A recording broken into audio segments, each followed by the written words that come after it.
The confirmation pinged her phone at exactly 9:47 p.m., sharp and final, like a door locking behind her.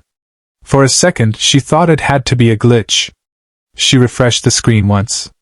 Then again. The booking was still there, paid, approved, active. One night only. No profile photo beyond a shadowed silhouette. No last name. No special requests. Just a short line in the notes section, arriving late. Thank you for your patience. She sat on the edge of the bed, phone glowing in the dim apartment, listening to the hum of traffic outside and the neighbor's TV murmuring through thin walls. She hadn't planned on working tonight. In fact, she had promised herself she wouldn't.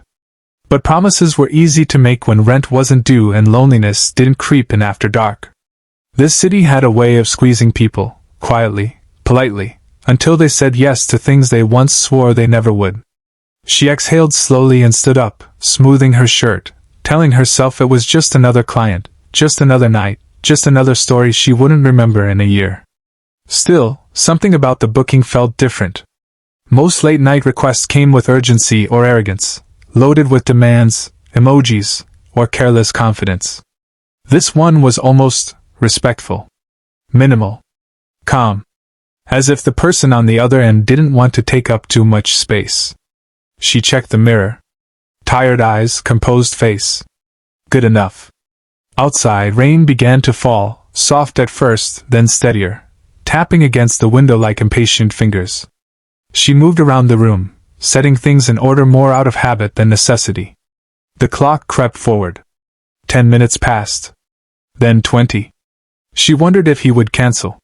Some did. Some never showed up at all. At 10:26, her phone buzzed again. Downstairs. No punctuation. No instructions. Just a presence announcing itself. She grabbed her coat and headed down, heels clicking against the concrete steps. The lobby was nearly empty, washed in pale yellow light that made everyone look a little more honest and a little more tired.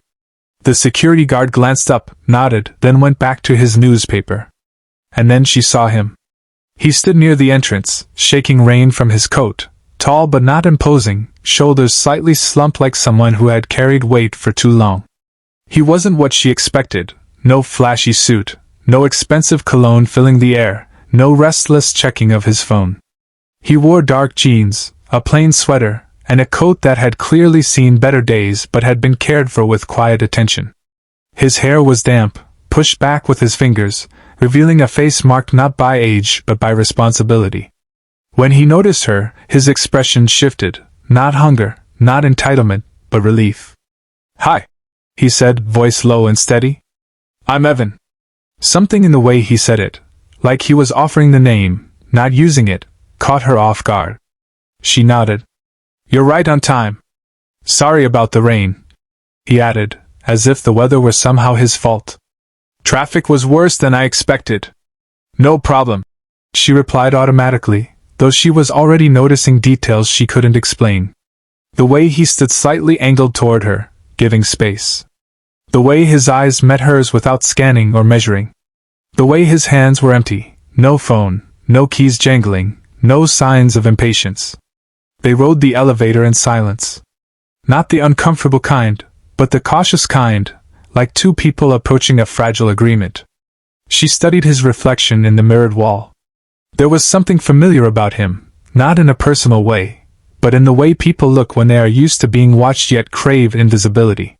His gaze flicked to the floor numbers, then back to the doors, jaw tightening briefly before relaxing again. When the elevator stopped, he let her step out first. Inside the apartment, he paused near the door, as if waiting for instructions. That alone was unusual. Most people acted as though the space belonged to them the moment they crossed the threshold. Evan didn't. He looked around politely, taking in the modest furniture, the books stacked unevenly on the shelf, the small framed photo on the desk she had forgotten to put away. "You have a nice place," he said. "It's temporary," she replied without thinking. He smiled at that. Not a big smile. A knowing one. "Most things are." She gestured for him to sit, offered him water. He accepted with a quiet thank you, cradling the glass like it mattered. As he took a sip, she noticed his watch, simple at a glance, but finely made, the kind of craftsmanship you only recognize if you've seen it before. It didn't match the rest of him. It didn't match the story he seemed to be telling without words. "So," she began, slipping into a tone she knew well. "Is this your first time booking?" He hesitated. "Just a fraction." "Yes." She believed him. "I'm not usually in the city," he added. "Work keeps me moving." "What kind of work?" Again that pause. This one longer. "Management," he said finally. "Nothing exciting." She raised an eyebrow, amused. "People who say that usually do something very exciting." He chuckled softly. "Only if you enjoy spreadsheets and long meetings." She laughed, surprised at herself. The sound felt lighter than she expected.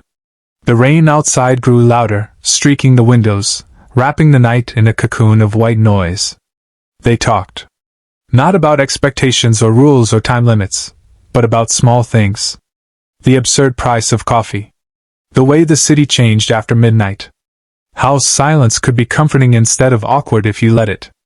Evan listened more than he spoke, and when he did speak, his words were measured, thoughtful, as if he was used to being misunderstood and didn't want to risk it. At one point, she mentioned children, just in passing, a story about a neighbor's noisy toddler upstairs. His expression shifted instantly, softening. "I have a son," he said. The words weren't rehearsed. They fell out of him, heavy and proud and vulnerable all at once. "Oh," she said. "How old?" 7. His eyes warmed. "Too smart for his own good." She smiled. "They usually are. He thinks I travel for adventure," Evan continued. "I don't correct him." Something tightened in her chest. "Do you see him often?" "Not often enough." The honesty in that answer lingered in the room. This wasn't the kind of conversation she was used to having on a first night. There was no performance in him. No urgency to impress. If anything, he seemed grateful simply to exist here, in this quiet space, where no one expected him to be anything other than present. Time moved strangely after that. Minutes stretched. The rain softened. The city outside faded into a blur of light and shadow.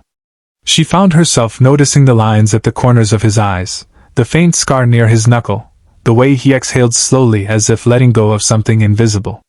She wondered who he really was. Not out of suspicion, but curiosity. People like Evan carried stories in the way they moved, in the restraint they practiced, in the choices they didn't make. If she had known then, about the towers with his name hidden in legal paperwork, the boardrooms waiting for his approval, the fortune he kept locked behind anonymity, she might have acted differently. She might have guarded herself more carefully. Or less. But she didn't know. All she knew was that the night felt different from the moment the confirmation pinged her phone. And that sometimes, the most powerful secrets arrive wearing the simplest faces.